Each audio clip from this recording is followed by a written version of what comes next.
que o Alexandre de Moraes incluiu a Folha de São Paulo no inquérito das fake news, que faz parte dos inquéritos do fim do mundo, depois das reportagens sobre o uso paralelo do Tribunal Superior Eleitoral pelo ministro, a chamada vaza-toga. De acordo com Glenn Greenwald, ele e o jornalista corresponsável pelas reportagens, Fábio Serapião, também foram incluídos no inquérito.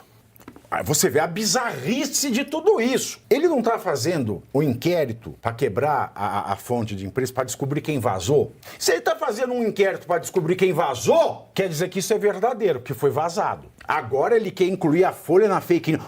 Ou é fake news ou foi vazado. Ó a lógica aí. Ó a lógica que falta. Porque energúmenos defenderão a medida do Alexandre. Aliás, eu quero ver, o Reinaldo Azevedo escreve na Folha, eu quero ver ele defender essa do Alexandre. Esta eu queria ver. Pesquisa aí, alemão, vê se ele defendeu. O que ele falou. Veja aí. Porque ou é verdade e ele está fazendo um inquérito para descobrir que vazou, ou é fake news. As duas coisas não podem ser ao mesmo tempo. Não pode.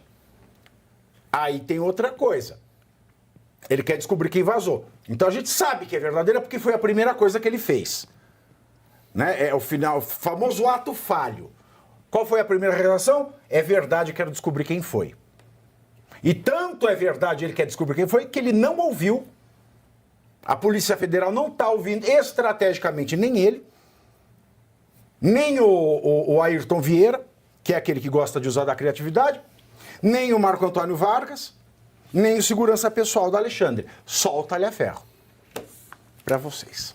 Com amor. O regime, ele teve várias decências. Uma delas foi de tentar acabar com um processo, aquele momento de estado de exceção, porque foi o próprio regime, foi o próprio período de 64, foram os próprios militares que trabalharam para a volta da democracia. Foram eles que trabalharam, porque eles não queriam que aquilo tivesse durado além de 66. 66 haveria as eleições livres e houve todo um conjunto de embates de indivíduos que eram radicais e acabou enrijecendo um lado e eles passaram a se defender e passaram a construir paulatinamente com uma preocupação jurídica. Não havia nenhum ato que fosse respaldado por uma construção jurídica anterior. Não estou dizendo que não cometeram erros. Cometeram, mas apenas fazendo uma comparação da confusão que nós temos hoje. Quando você citou o Carl Schmitt, é muito importante as pessoas terem isso em mente. Porque o Carl Schmitt, ele falava muito claramente, sim, do controle da informação. Só que tem um detalhe. O Carl Schmitt, ele tinha uma noção de política. O conceito de político para ele não era a construção de projetos. Não, o Carl Schmitt tinha pedigree acadêmico perto do Alexandre. Sim, mas aí... Não, mas é detalhe. Mas ele tinha uma noção de político, que é uma noção de política que norteou toda a esquerda. Olha que coisa curiosa, ele foi o jurista do Reich alemão. Ele, apesar de ter sido inocentado em Nuremberg, ele foi inocentado em Nuremberg, ele ali, todo mundo olhava, mas esse foi o cara que deu a base jurídica para aquela monstruosidade do nazismo. Mas ele foi usado na década de 60 por toda a esquerda.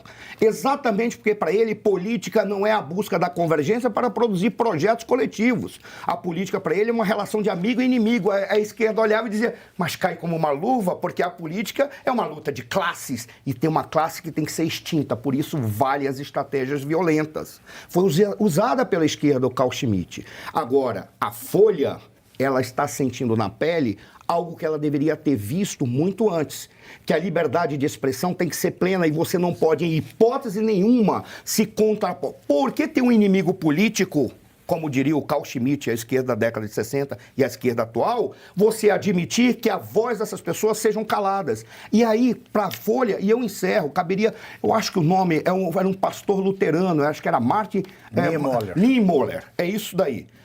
Algumas pessoas dizendo que é uma poesia, não, foi um desabafo dele. O que ele disse? Primeiro vieram, perseguiram os socialistas. E eu fiquei calado, porque eu não era socialista. Depois vieram e pegaram os sindicalistas. E eu fiquei calado porque eu não era sindicalista. Depois vieram e pegaram os judeus. E eu fiquei calado porque não era judeu. Depois vieram atrás de mim. E não havia ninguém para me defender. A Folha está sentindo antecipadamente coisas que no futuro, grupos como o Diário Oficial da União, que tem uma sindical aqui, tem uma uma representação aqui na Berrine, no final vai chegar alguém, quando eles tiverem consolidado o poder, vai chegar alguém e vai dizer assim, mas vocês são burgueses. Logo, vocês também têm que ser calados. Vamos ver a performance da nossa primeira dama. Linda! O mundo. Eu sempre falo que a gente tinha trilhado um caminho, tinha abrido aquela.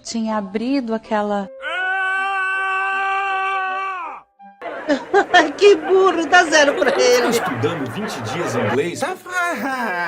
Ela tá. Lembra quando a Sasha escreveu Os errado? dois, inglês e francês. Lembra quando a Sasha escreveu errado, quando ela era pequena, a Xuxa veio assim na televisão e falou assim: desculpa, é que ela foi alfabetizada em inglês, deve ter sido isso, ela deve estar esquecendo o português. A Xuxa meteu essa? Meteu, faz, nossa senhora, isso aí. Segundo o ministro Haddad, quando era ministro da Educação, não interessa se você fala certo ou errado, o que interessa é que a mensagem seja dada, o resultado é isso aí.